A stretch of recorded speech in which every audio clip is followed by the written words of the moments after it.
Dios les bendiga, hermanos y hermanas. Qué bueno que podemos estar nuevamente juntos, unidos a través de estos sistemas virtuales de comunicación. Sí. Pastor, qué maravilla. Y le damos gracias a Dios porque la iglesia ha superado, ¿verdad?, este tiempo donde Dios nos ha sacado de nuestras casas, de nuestros templos, y nos ha llevado a casa, y la iglesia ha tenido que reinventarse. Estamos alegres, estamos felices, porque podemos entrar ahí a la comunidad de su hogar y poder compartir esta enseñanza de la palabra del Señor. Créame, estamos gozosos, estamos felices, porque vamos a continuar hablando de los tiempos proféticos que estamos viviendo, pastor. Amén. Le hemos dicho, ¿verdad?, que estamos viviendo un tiempo bien difícil, un tiempo bien candente, donde la iglesia muchas veces los hermanos no saben qué tiempo estamos viviendo, y escuchamos tantas cosas, y le pareció necesario al Señor y a nosotros pues hablarle y enseñarle por la palabra qué tiempo profético estamos viviendo, para que usted sepa para dónde vamos, cómo estamos, qué es lo que viene. Vamos a presentarnos delante del Señor. Entonces vamos a orar para que el Señor nos ayude, para que podamos enseñar esto de manera práctica y todo lo podamos entender. Pastor, ¿qué le parece si oramos? Oramos ahí en su casa, incline su rostro, acompáñenos en la oración. Amén. Padre, te damos gracias por permitirnos un día más, Señor, de enseñar tu palabra. Pedimos tu presencia en cada hogar representado y en todo lugar donde se escuche, Señor, esta enseñanza, que sea revelada, atesorada en el corazón, para conocer los tiempos que estamos viviendo, que es importante para tu iglesia. Ayúdanos, danos sabiduría de lo alto. Señor, si alguno piensa que no puede comprender esto, escrito está, que pidamos sabiduría. Amén. Y amén. Tú nos las darás abundantemente y sin reproche. Y hoy declaramos sabiduría de lo alto en cada uno de nuestros hermanos, nuestras hermanas, los jóvenes que están recibiendo esta enseñanza, para que sea de edificación y que estemos preparados, Señor, para que el día que tú vengas estemos listos, haciendo lo que tenemos que hacer y esperando ese hermoso día. Te damos toda la gloria y declaramos nuestra dependencia total y absoluta en ti, Padre, Hijo y Espíritu Santo de Dios. Amén. Amén, amén. Ahora, ¿qué le parece? Acompáñenos a glorificar y a exaltar el dulce y precioso nombre de nuestro Señor Jesucristo. Adorémosle.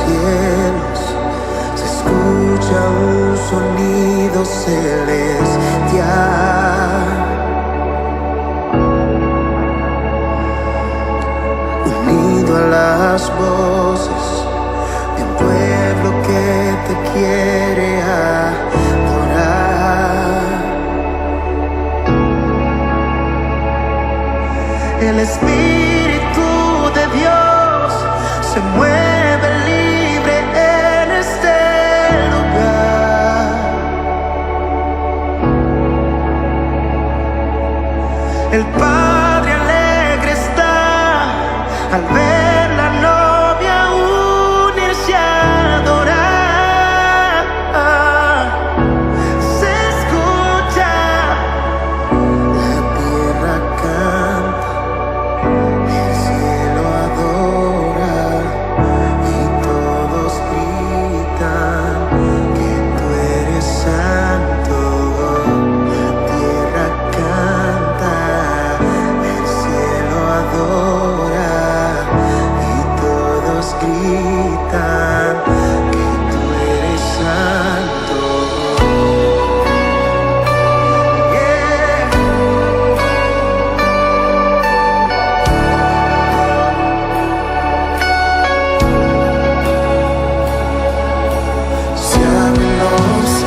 Gracias le damos al Señor nuevamente por ese privilegio, pastor. Es hermoso siempre exaltar y glorificar a nuestro Rey por medio de la alabanza y de la adoración.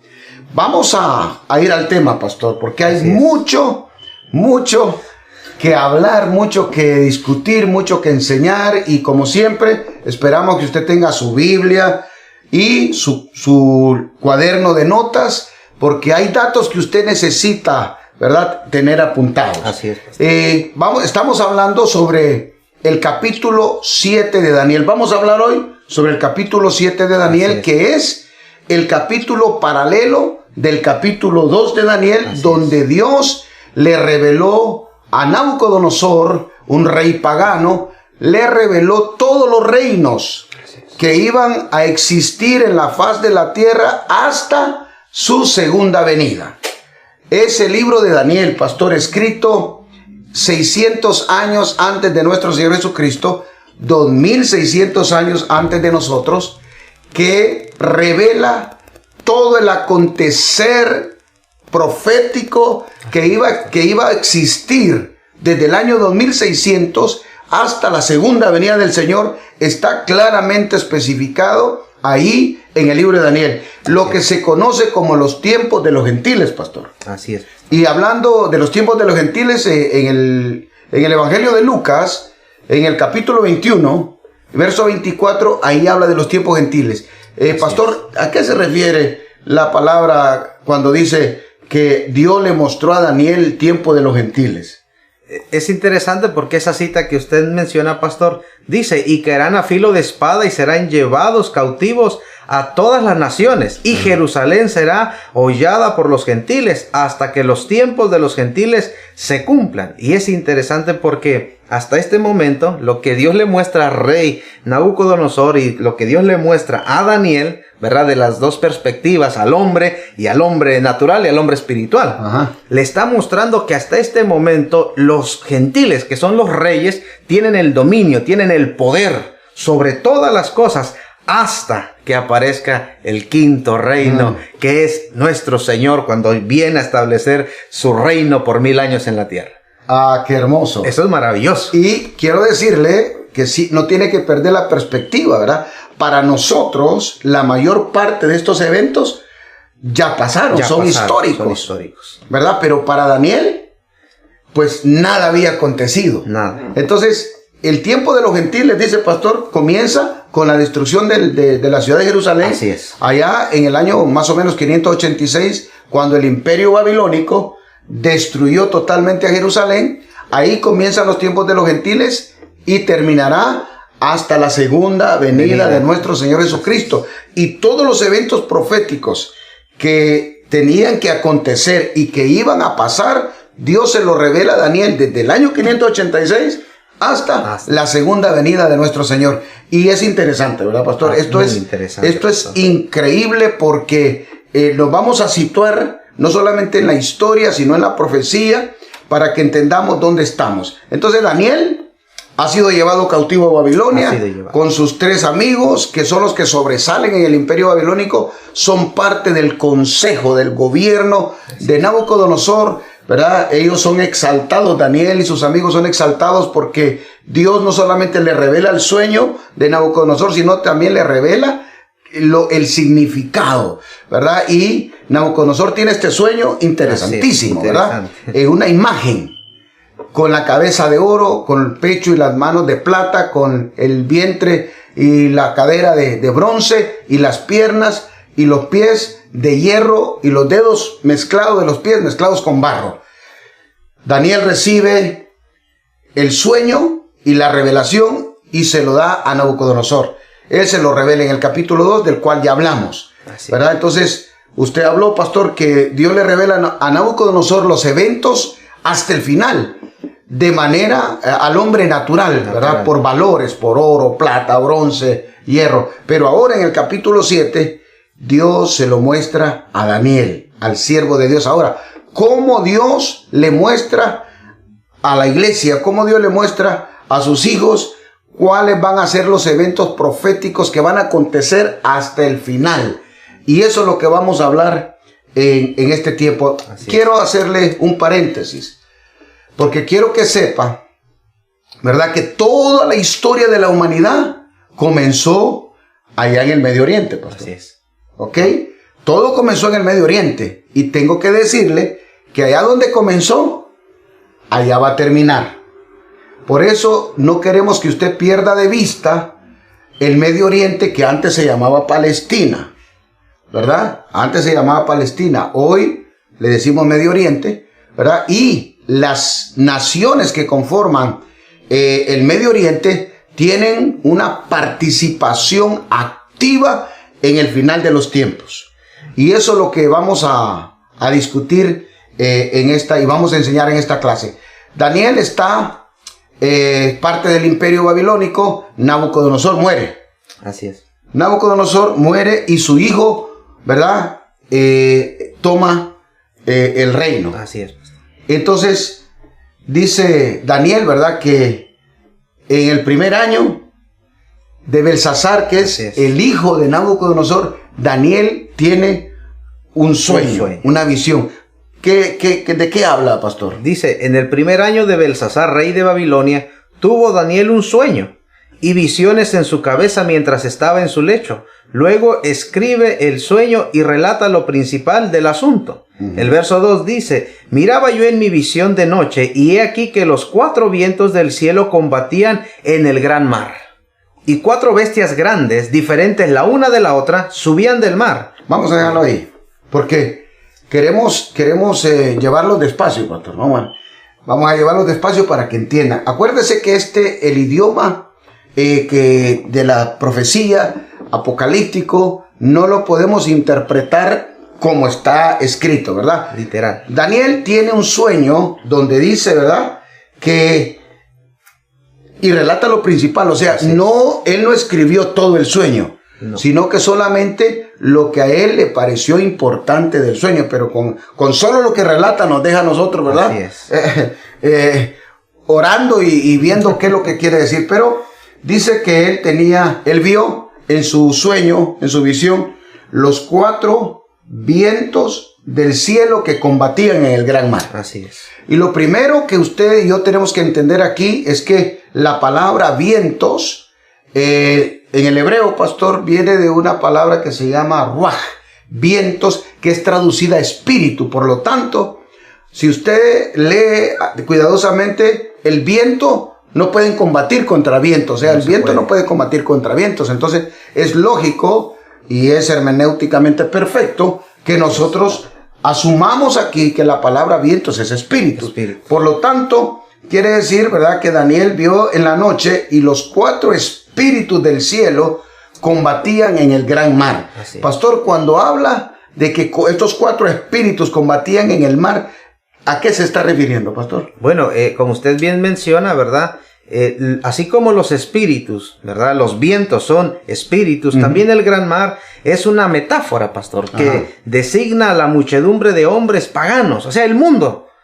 Entonces, los espíritus están combatiendo en el mundo. Esto es interesante. Claro. Entonces, ese gran mar es la población mundial, es la gente en crisis. En crisis. En confusión, sin saber para dónde ir, sin saber qué hacer. ¿Sabe por qué? Porque no hay líderes. Porque no hay líderes. Entonces, cuando dice que estos 4 espíritus, ¿verdad?, combatían, está hablando del espiritual, ¿verdad? Combatían entre esta muchedumbre de gente que no tiene dirección en el gran mar. Está diciendo, ¿verdad?, que de esta muchedumbre de gentes se levantan unas bestias. Unas bestias. Se levantan unas bestias, una detrás de la otra, no las 4 simultáneas, sino en medio de la confusión se levanta una. Pero es lo que queremos discutir y hablar, pastor, aquí, es qué es lo que son estos 4 espíritus, estos 4 potestades que están peleando, y cómo Dios muestra esto de una manera tan increíble. Pastor, estos 4 espíritus están peleando. Quiere decir que cada vez que en la tierra van a haber cambios de gobernantes, cada vez que en la tierra se va a levantar un gobernante, hay una potestad, ¿verdad? Una potestad demoníaca peleando para conseguir el poder para conseguir el dominio, para gobernar esa área, esa región. Entonces, usted ve aquí de los 4 puntos cardinales, dice la Escritura. Vienen estos 4 espíritus, o sea, estos 4 espíritus, estos 4 principados, como usted lo quiere llamar, están en constante lucha para gobernar. Por supuesto, usando a hombres para este gobierno. Entonces, usted ya tiene que darse cuenta que detrás de cada gobierno, detrás de cada gobernante, hay una potestad gobernando, hay una potestad que toma el control. Pastor, cuando hablamos de cuatro espíritus, 4 vientos, ¿cómo lo podemos ver en la Biblia? Tenemos que ir al libro de Zacarías, al capítulo 6. Ajá. Del verso 1 al 5, dice: de nuevo alcé mis ojos y miré, y he aquí 4 carros que salían entre 2 montes, y aquellos montes eran de bronce. En el primer carro había caballos alazanes, y en el segundo carro caballos negros. Ajá. El tercer carro caballos blancos, y el cuarto carro caballos overos rucios rodados. Ahí está bien. No es suficiente, hermanos. Ahora bien, mire los 4 vientos. Así es. Que luchan, 4 vientos que luchan, 4 espíritus que luchan para tener el control de estos gobiernos. Así es. Y dentro de estos 4 espíritus tenemos, ahí lo menciona como caballos. Así es. Pero ¿y estos caballos qué son, pastor?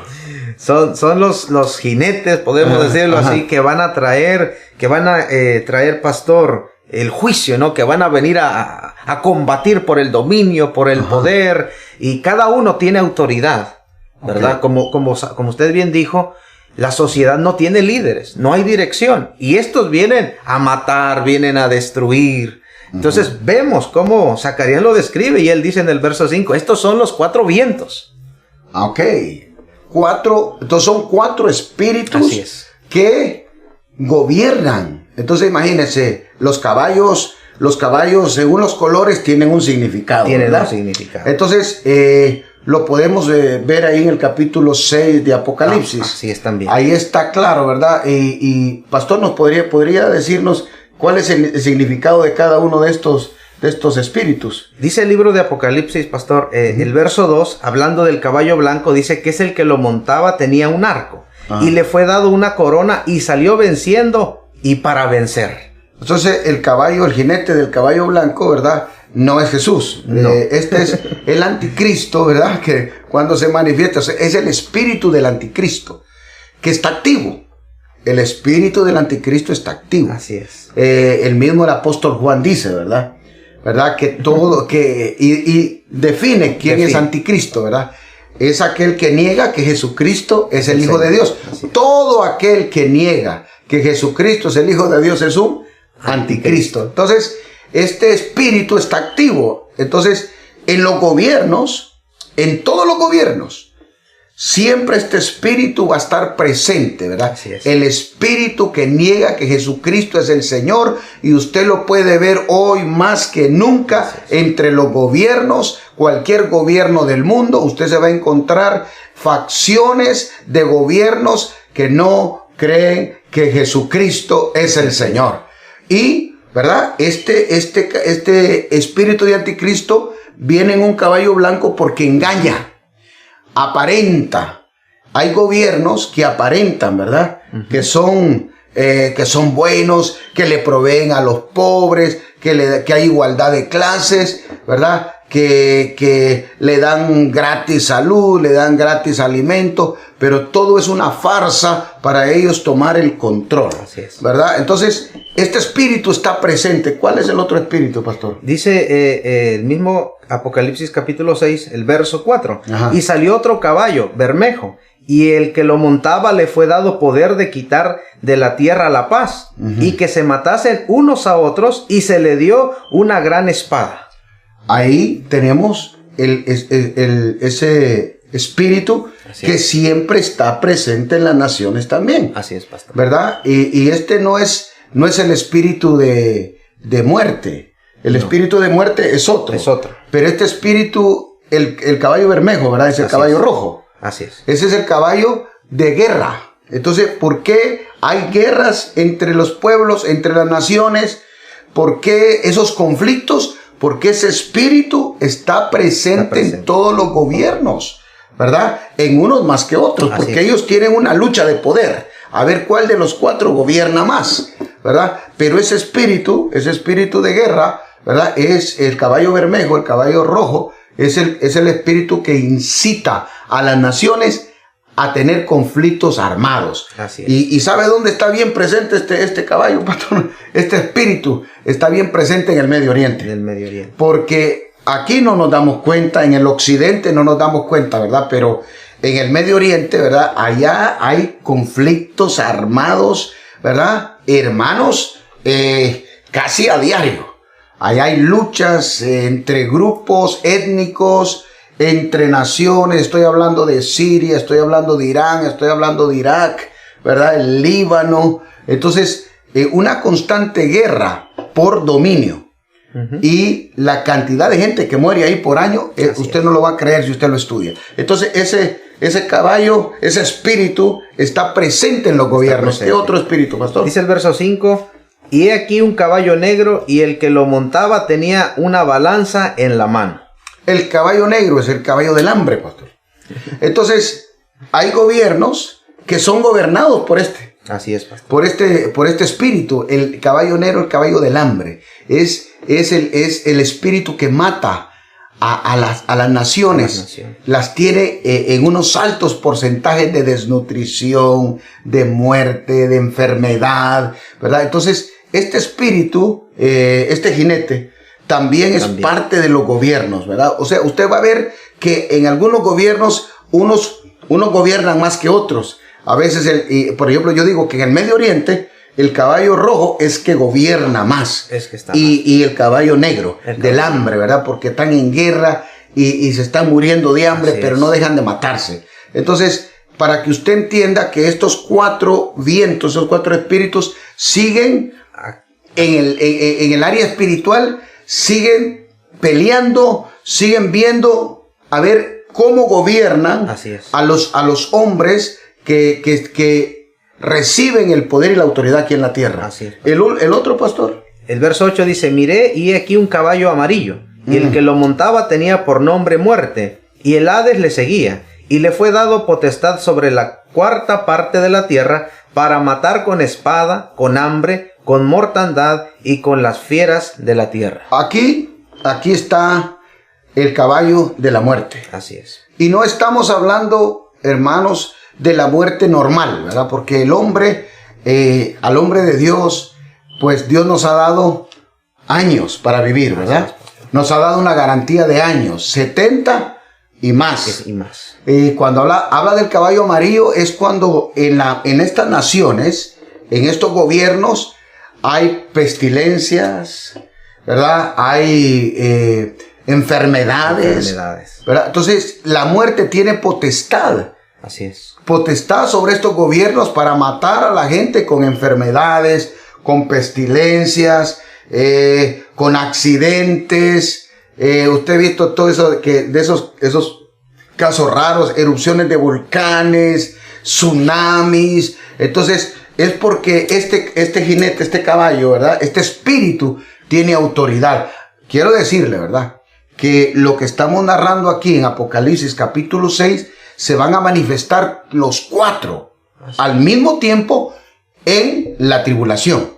El comienzo de la tribulación va a ser marcado por esos cuatro espíritus que van a salir, pero ya en unidad. En unidad. Ahora usted los va a ver, ahorita están peleando. Así es. Tal vez no peleando, sino que tratando de ver quiénes gobiernan esta área de la tierra, quiénes gobiernan esta área de la tierra, quiénes gobiernan esta área. Entonces, cada gobierno del mundo, no importa qué parte, acuérdense de los 4 puntos cardinales de la tierra, estos 4 vientos están en disputa para ver quién gobierna. Y lo vamos a ver, pastor, porque eso es lo primero que Dios le muestra a Daniel. Así es. ¿Verdad? Esta lucha en los aires de estas potestades, de estos espíritus, para ver quién tiene el control de los reinos, ¿verdad? Que van a gobernar la tierra. Así es. Entonces, dice la Escritura que cuando Daniel está viendo en visiones estos 4 vientos que están tratando de ganar la hegemonía, ¿verdad? De tener el poder en medio de un mundo que no sabe qué hacer, Dios le muestra a Daniel, ¿verdad? Cómo van a ser los reinos que van a existir en la tierra hasta su segunda venida. ¿Cómo comienza? Dice el verso 3, y 4 bestias grandes, diferentes la una de la otra, subían del mar, una a la vez, dando a entender, ¿verdad?, el tiempo de los reinos. El verso 4 dice, la primera era como un león, y tenía alas de águila. Yo estaba mirando hasta que sus alas fueron arrancadas, y fue levantada del suelo, y se puso iniesta sobre los pies a manera de hombre, y le fue dado corazón de hombre. Tremendo, pastor.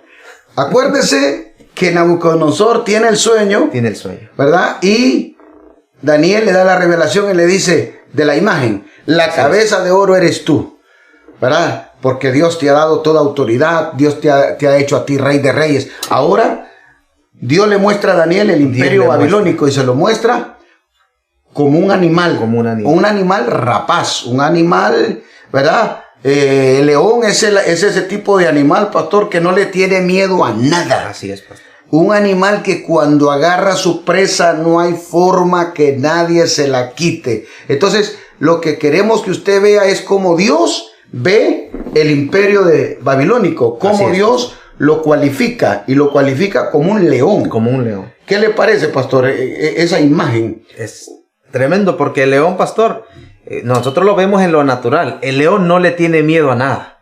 El león es decidido, y cuando va por la presa, hace lo que tenga que hacer para que la presa no se le escape. Y eso es lo que estamos viendo, porque también esa es el símil, ¿no? La comparación con la cabeza de oro que a Nabucodonosor le fue revelado y que era él. Era él, correcto. Y entonces, pero lo interesante, pastor, es que Dios lo compara con un león, y yo lo que quiero que usted entienda que en el área profética el león es Babilonia. Así es. No es Inglaterra, no es Estados Unidos, no es Australia, no. Cuando se habla de león en la Biblia, se habla de Nabucodonosor, del imperio babilónico, la nación de Irak. Geográficamente, Babilonia hoy es Irak. Así que si usted ha visto, tampoco el león es el símbolo, ese significa un equipo de fútbol. No. ¿Verdad? Es Irak, es Babilonia. Entonces, pero no solamente Dios lo compara a Nabucodonosor como un león, que cuando dice que va a hacer algo, lo hace. No hay quien lo detenga. Es cruel, porque yo quiero que sepa, ¿verdad?, que Nabucodonosor, estos reyes eran crueles. Así es. Crueles. Nabucodonosor lo primero que hacía cuando alguien lo traicionaba era matarle a su familia delante de él, a sus hijos, a su esposa, y después le sacaba los ojos. O sea, eso era para comenzar la consulta. Imagínense, un león. Pero también dice la Biblia que este león tenía alas, pastor. Así es. ¿De qué está hablando la Biblia cuando dice que este león tenía alas? Es que, pastor, si nosotros vemos, Nabucodonosor, pastor, se dedicó a conquistar a una velocidad que nadie había hecho. Por eso es que las alas representan velocidad en cuanto a león conquistar, ¿verdad? Y nosotros lo vemos porque el hombre dice en un determinado momento todo lo que hemos conquistado. Y dice que eran no cualquier ala, sino alas de águila. Alas de águila. Usted sabe que esas alas son las que le permiten al águila volar más alto. Fíjese qué característica, ¿verdad? Tremendo. Alas de águila tenía este león. Entonces, ¿cómo Dios ve a Nabucodonosor? Un tipo, un líder, pero un tremendo líder sin temor a nada y con una capacidad de conquista, con velocidad imparable. Entonces, ahora Daniel puede ver el imperio babilónico en el que él vive. Así es. Puede ver cómo Dios lo ve. Pero también dice, pastor, que a este león le fueron arrancadas las alas. Así es, pastor. Y se paró iniesta, o sea, paró en 2 patas y le fue dado corazón de hombre. Hay que recordar, ¿verdad?, que Nabucodonosor no solamente levantó un imperio precioso, hermoso, ¿verdad?, sino que también una de las maravillas del mundo, pastor. Así es. Él la creó, la levantó, que son los jardines colgantes de Babilonia. Y la misma escritura dice que un día Nabucodonosor se levantó, subió a la terraza de su palacio y viendo aquella maravilla, ¿verdad?, los jardines colgantes y los edificios, dijo: ¡wow! Esta es la Babilonia que yo he levantado. Y dice la Biblia, mi hermano, que Dios lo volvió como animal. Así es, pastor. Dios, por la soberbia, por creer que él había hecho todo, no reconoció a Dios, no le dio el lugar a Dios. Por la soberbia, dice que Dios lo hizo como animal, lo hizo perder hasta la memoria. Dice que lo tiraron al patio, lo sacaron del palacio. Dice que le caía el sereno, ¿verdad?, que le creció la barba, le creció el pelo.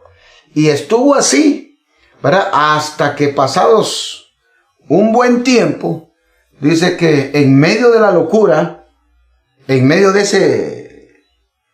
esa circunstancia de locura que pudo haber tenido, dice que levantó los ojos al cielo y reconoció que era Dios, ¿verdad?, que Dios es Dios y que el Señor era que le había dado la gloria, la victoria y todo lo que había hecho, y volvió. Entonces le fueron arrancadas las alas porque él ya dejó de conquistar. Así es. Porque después de esto murió. Después de esto murió, entonces se le arrancaron las alas y le fue dado corazón de hombre. Eso quiere decir que después de que él volvió en sí, nunca más volvió a decir: esta es mi obra, esto es lo que yo he hecho, si he llegado hasta aquí es porque soy inteligente, porque yo me las sé todas.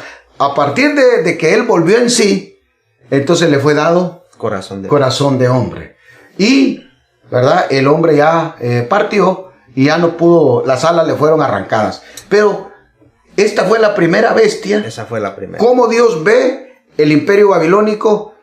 Nabucodonosor lo vio como una, ¿verdad?, cabeza de oro. Ahora el Señor lo mira como un león. Ahora, ¿qué sigue, pastor? ¿Cuál es la segunda bestia que sale del mar revuelto? Dice: y aquí otra segunda bestia, semejante a un oso, la cual se alzaba de un costado más que de otro. Y tenía en su boca 3 costillas entre los dientes, y le fue dicho así: levántate, devora mucha carne. Qué cosa más tremenda, pastor. Aquí vemos la segunda bestia. Cómo Dios ve aquella figura que representaba el pecho y las manos. Así es. ¿Verdad? Que representaba el imperio medo-persa del pecho de plata, ¿verdad? En la visión de Nabucodonosor. Ahora Dios ve a este imperio como un oso. Como un oso. ¿Qué características entonces Dios está viendo en este imperio, pastor? Es que el oso, pastor, es más pesado, ¿verdad? Más pesado que el león. Más fuerte. Más fuerte también, pero con la misma característica de ser devastador, ¿no? Agarra algo, porque cuando un oso agarra una presa no la suelta también hasta que la mata. Entonces vemos, ¿verdad? Cómo el Señor le está mostrando este reino que viene, que da lugar al imperio medo-persa. Interesante, pastor, porque dice aquí que este oso se alzaba de un costado más que el otro. Y esto es una característica interesantísima, ¿verdad? Porque acuérdese que el imperio babilónico era extremadamente fuerte. Entonces, para poder conquistar a este león, se tiene que unir dos reinos. Se unió los medos y los persas, ¿verdad? Entonces, por eso dice que este oso se alzaba de un costado más que el otro, porque entre los dos imperios, entre los medos y los persas, ¿verdad?, los medos eran más fuertes, eran más numerosos, y estos dos reyes eran nada más los medos, que era al frente estaba Ciro, y en Persia pues estaba Darío. Entonces, este oso que se alzaba más de un lado del otro representa estos dos reinos que se tuvieron que unir para poder arrancarle las alas al león. Entonces, es tremendo, pastor, porque dice que este oso tenía 3 costillas entre los dientes y le fue dada orden de devorar. ¿De qué está hablando, pastor? No, tenía la orden de conquistar sin parar. Por eso es que cuando él agarraba una región, una ciudad, ellos entraban y tomaban. No daban lugar, ay, le vamos a dar oportunidad que se vaya. No, eran implacables, imparables. Sí. Y dice 3 costillas. Así es. 3 costillas, esto está hablando, y esto es histórico también, hermano. Usted lo puede buscar en la historia, aunque para Daniel era profético. Era profético. Para Daniel era profético, ¿verdad? Porque esto sucedió, ¿qué le voy a decir? En el año, los medos persas, en el año 539, más o menos, ¿verdad? Ellos tomaron el control de todo el imperio babilónico. Ellos gobernaron. Y le dijeron, dice la visión que Dios le da a Daniel, allá por el año 580 y pico, dice que este oso tenía 3 costillas. Y está hablando, mi hermano, de que lo que Babilonia no había alcanzado, los medos y los persas lo alcanzaron. Así es. Estamos hablando Lidia, Egipto y Babilonia. Esas son las 3 costillas que aparecen en la visión que Dios le da a Daniel. Así es. Por eso el imperio medo-persa, ¿verdad? Es este oso que se alza más de un lado del otro. Le decimos, y estas 3 costillas, pues son estos tres reinos que los medo-persas conquistaron, que Babilonia no los había agarrado totalmente. Totalmente. Entonces, ahí tenemos, hermano, históricamente, el cumplimiento, ¿verdad? De esta visión. Pero luego dice que vio salir otra bestia, pastor. ¿Cuál es esta? Dice, después de esto miré, y he aquí otra semejante a un leopardo, con 4 alas de ave en sus espaldas. Tenía también esta bestia 4 cabezas, y le fue dado dominio. Santo Dios, mire, aquí estamos hablando de leopardo. De leopardo. Y este leopardo es como leopardo, ¿verdad? Sí. Y las características del leopardo, hermano, es que es el animal más veloz. En su categoría, es el animal más veloz que tenemos aquí. Así es, pastor. De las bestias. Pero lo interesante, ¿verdad? No solamente que también es un animal carnívoro, ¿verdad? Veloz.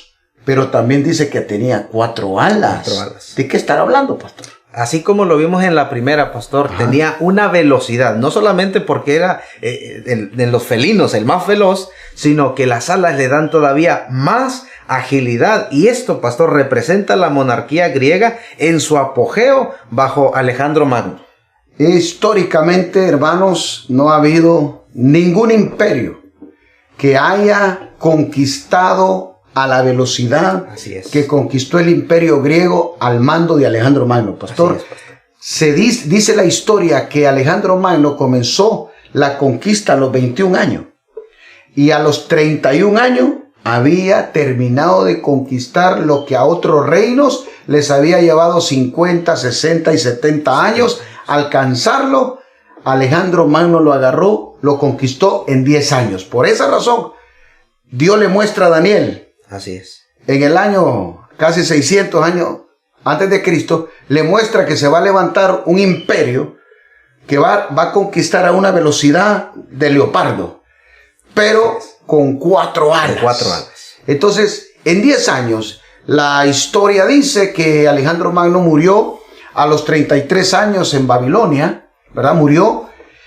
El hombre practicó la brujería, la hechicería, la droga, era amante de la droga, del alcohol, y también pues dice la historia que fue homosexual, practicó el homosexualismo, ¿verdad? Y a los 33 años murió ahogado en el alcohol, en la droga y practicando todas estas cosas y declarando, ¿verdad?, que ya no había nada que conquistar. Entonces, pero este leopardo tiene una característica, pastor, interesantísima.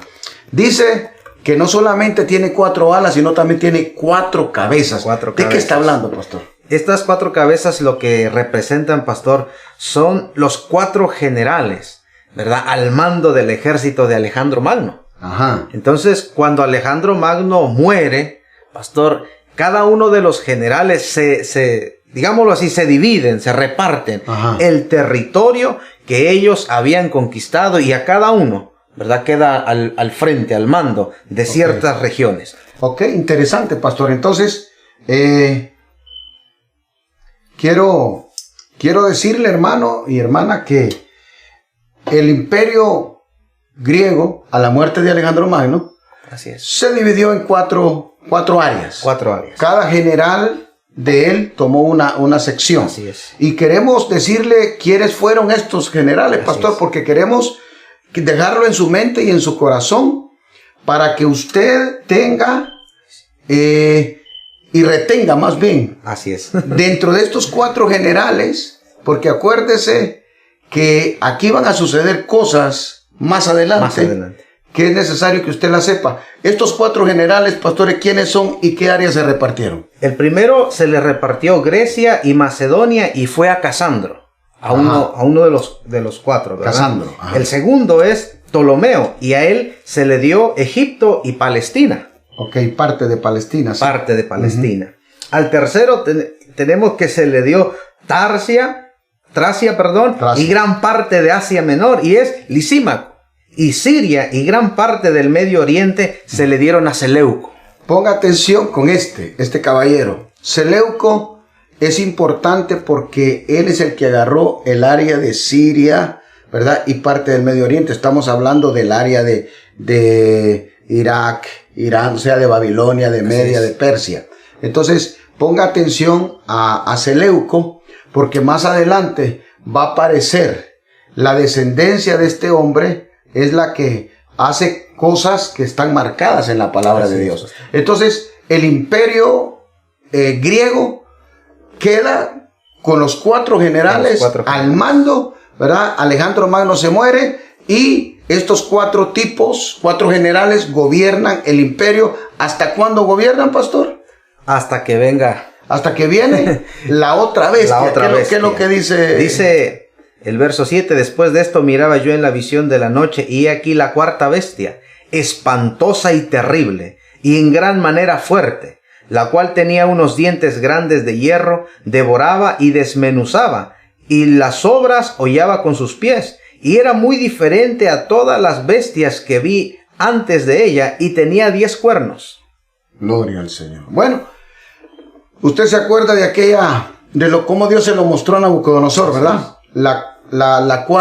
El cuarto imperio. Así es, pastor. Con piernas de hierro y pies de hierro mezclados con barro. Ahora, lo interesante de esta bestia, hermanos, es que a todos los demás imperios Dios busca un animal. Así es. Una bestia, ¿verdad? Para enseñarnos el carácter de estos imperios. Pero ahora está hablando, el Espíritu Santo no encontró un animal, no encontró una bestia en la tierra para mostrarnos cómo iba a ser este imperio, sino que dice, ¿verdad?, que esa bestia era espantosa y terrible y en gran manera fuerte. No, o sea, el Espíritu Santo no encontró una bestia. No encontró. Para declarar, ¿verdad?, cómo iba a ser. ¿Y qué características, pastor, podemos ver en esta bestia y qué representa? Era espantosa, ¿verdad? Grande, terrible, y lo que representa, pastor, es el imperio romano. Y nosotros vemos, ¿verdad? Como decíamos, en la imagen que a Nabucodonosor se le muestra, el hierro, que todo lo que el ejército, los escuadrones romanos tenían, pastor, era armas de hierro, escudos de hierro, armaduras de hierro, porque ese es el metal, pastor, más fuerte, ¿verdad? Y a través de eso, Roma comenzó a extenderse, a conquistar, imparable, pastor. Y tenemos que decir algo, que hasta este momento, Roma sigue conquistando. Es interesante porque históricamente, pastor, el imperio romano no fue conquistado. No. El imperio romano se dividió, ¿verdad? Allá por el año 350, se dividió en imperio del occidente, imperio romano del oriente, ¿verdad?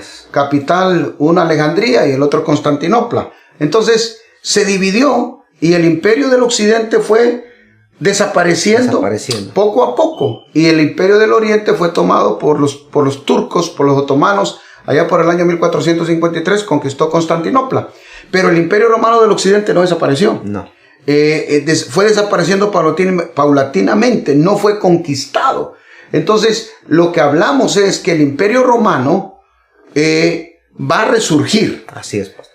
Porque la Biblia dice que el último imperio, según se le mostró a Daniel en el capítulo 2 y el capítulo 7, es el Imperio Romano. Por eso, desde los tiempos del Imperio Romano, no se ha levantado otro imperio que gobierne a la tierra. No hay otro ni habrá. El Imperio Romano se fue diluyendo. Así es. Y cambió de ser un imperio político, militar. Ahora es un gobierno religioso. Cuya capital es Roma, ¿verdad? Un gobierno político religioso. Y aunque el Imperio Romano dejó de ser imperio, siguió gobernando y sigue gobernando. Así pastor.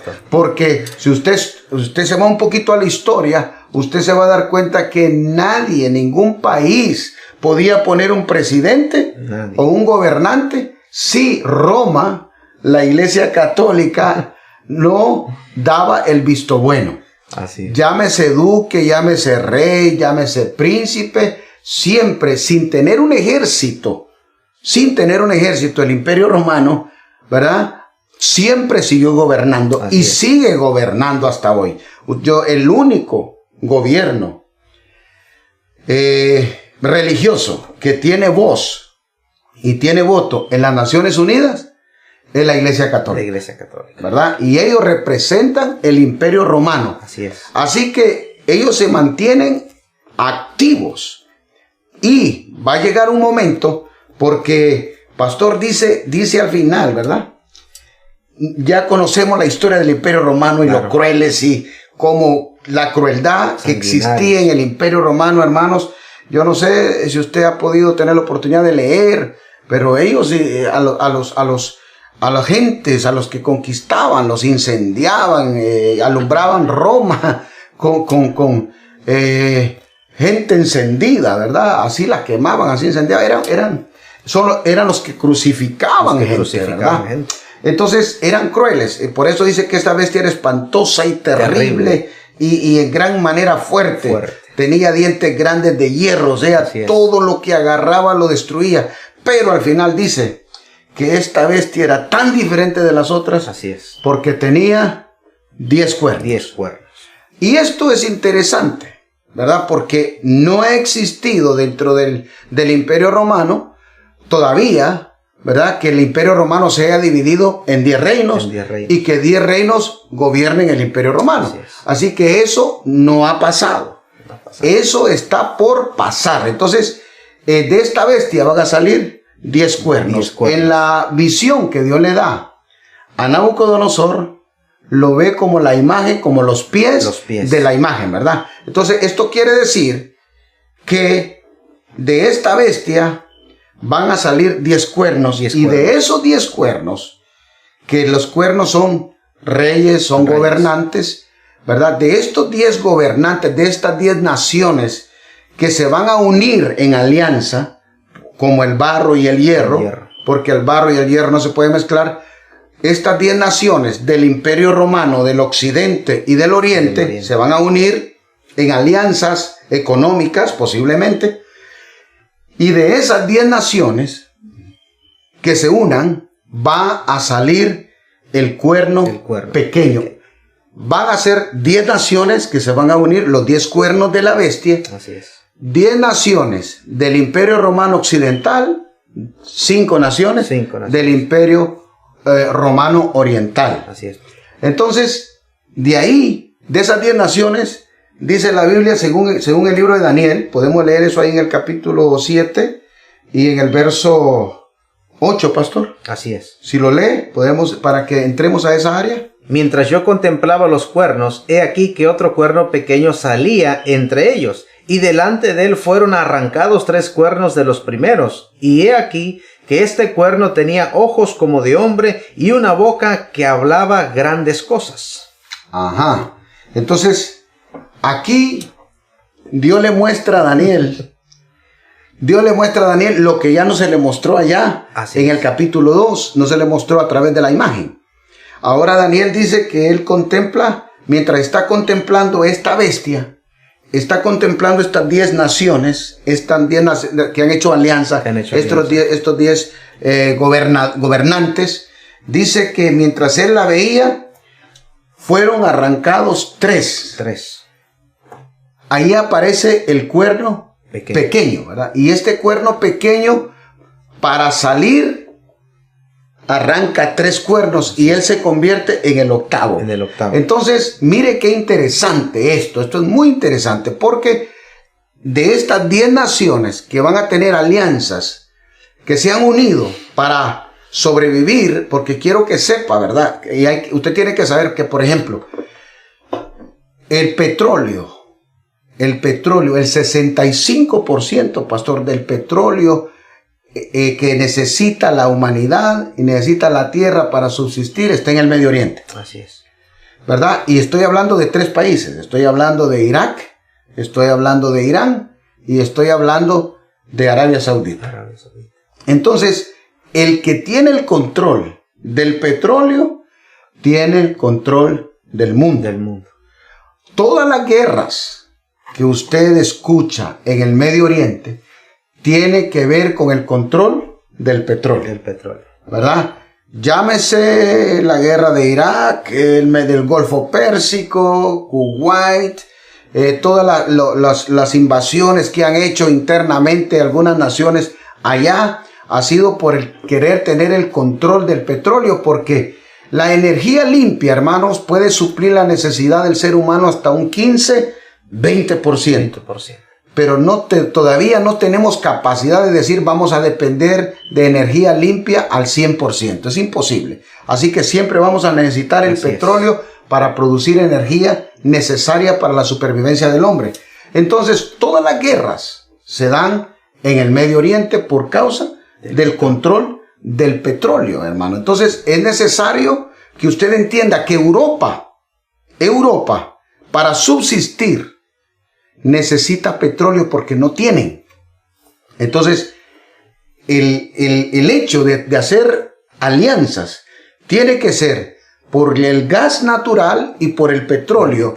Europa no puede vivir ni puede sobrevivir sin gas natural que viene de Rusia y que cruza los territorios de estas naciones y el petróleo que viene de allá. Entonces, Europa está con las manos cruzadas porque si no le suplen gas natural y no le suplen petróleo, se mueren. Entonces, necesitan de una u otra manera hacer alianzas, tratados comerciales, para que no les falte estas necesidades. Entonces, estamos viendo esta bestia con 10 cuernos, y de estos 10 cuernos sale el cuerno pequeño. Acuérdese, este cuerno pequeño es lo que la Biblia conoce y dice que es el anticristo, ¿verdad? Entonces, es interesante porque Daniel habla, pastor, ahí de cuáles son las características, y creo que ¿qué es lo que dice de este cuerno pequeño, pastor? El verso 8 dice: mientras yo contemplaba los cuernos, he aquí que otro cuerno pequeño salía entre ellos, y delante de él fueron arrancados 3 cuernos de los primeros, y he aquí que este cuerno tenía ojos como de hombre, y una boca que hablaba grandes cosas. Correcto, pastor. Entonces, este cuerno pequeño también habla en Apocalipsis, pastor, habla de este cuerno pequeño, y usted tiene que entender que este cuerno pequeño no está gobernando cuando se hacen las alianzas. No. Cuando estas 10 naciones hacen alianzas, el cuerno pequeño no aparece todavía. Pero, de repente, entre estas 10 naciones, este cuerno pequeño se levanta, arranca 3, o sea que de la nación que él se levanta, quita al que está gobernando y a otras 2 naciones, y él se levanta. Y dice que este cuerno dice que tiene ojos, pastor, como de hombre. Como de hombre, y habla grandes cosas. ¿Qué dice el libro de Apocalipsis respecto a este cuerno pequeño, pastor? Dice el capítulo 13, el verso 5 y 6, dice: también se le dio boca que hablaba grandes cosas y blasfemias, y se le dio autoridad para actuar 42 meses, y abrió su boca en blasfemias contra Dios, para blasfemar de su nombre, de su tabernáculo y de los que moran en el cielo. Aquí está, ¿verdad? Este personaje que va a gobernar. Y lo que usted y yo tenemos que aprender de esto es que él va a derribar a estos gobernantes y él va a hablar, va a tener una boca, o sea que va a ser un gran demagogo. Mire, por eso dice en el capítulo 6, pastor de Apocalipsis, que este es el que sale en el caballo blanco. Así es. Que sale con arco, ¿verdad? Pero sin flechas. Así. Y entonces, quiere decir que este caballero no va a salir a pelear. No. Dice que habla grandes cosas, o sea que va a tener una capacidad de convencimiento, que no va a tirar un tiro, no va a haber una guerra, él va a convencer a todas estas naciones para que lo nombren a él como el hombre, como el único gobernante. Por eso dice que sale en un caballo blanco imitando a Jesucristo, imitando al Señor. Pero este no es otra cosa más que el cuerno pequeño, que el anticristo. Y dice que este se va a sentar en el trono, o sea que estas naciones lo van a reconocer como el que va a traer paz y seguridad al mundo. Y para este tiempo, pastor, ya el templo en Israel va a estar construido. Y los mismos judíos lo van a reconocer como el Mesías. O sea, imagínense que va a engañar aún hasta los escogidos. Hasta los escogidos. Va a engañar al pueblo de Israel y lo van a dejar que se siente en el trono por 3 años y medio. Este caballero, después de 3 años y medio, se manifiesta realmente quién es. Los judíos se dan cuenta que es el anticristo, ¿verdad? Y entonces ahí es cuando comienza la guerra contra los santos. Así que mire, de estas 10 naciones se levanta el cuerno pequeño, arranca a 3 y políticamente, demagógicamente, convence a todas las naciones, a esta alianza de naciones, para que lo nombren a él como el director, como el jefe, como el gobernante, y los engaña de tal manera que engaña incluso a Israel. Y él se sienta en el templo en Jerusalén y gobierna por 42 meses, dice la Escritura, 3 años y medio. Y este es el anticristo. ¿Verdad? Y justo cuando él se sienta los 3 años y medio, entonces a los 3 años y medio, entonces se descubre. Los judíos descubren que no es, ¿verdad? Porque exige adoración y otras cosas que los judíos saben que no pueden ser. Y entonces ahí comienza ese tiempo donde empieza la gran persecución a todo el pueblo de Dios. Y de eso vamos a hablar en la próxima clase. Gracias por su atención, hermanos. Los bendecimos y vamos a orar para que el Señor pues nos dé sabiduría y nos haga entender esta palabra profética. Oramos, incline su rostro. Señor, te damos gracias por permitirnos, Señor, poder compartir esta enseñanza. Oramos por nuestros hermanos, para que cada uno pueda tomar nota, Señor, de lo que está ocurriendo en este tiempo y que estemos listos. Danos la sabiduría, el denuedo, el entendimiento, para que quede atesorada en nuestro corazón. Y como hemos pedido, Señor, que estemos preparados para que aquel día, cuando aquel día sea manifiesto, nosotros, tus hijos, estemos apercibidos de todo para no ser engañados. Te damos gracias. Toda la gloria y la honra te la damos a ti, Padre, Hijo y Espíritu Santo de Dios. Amén.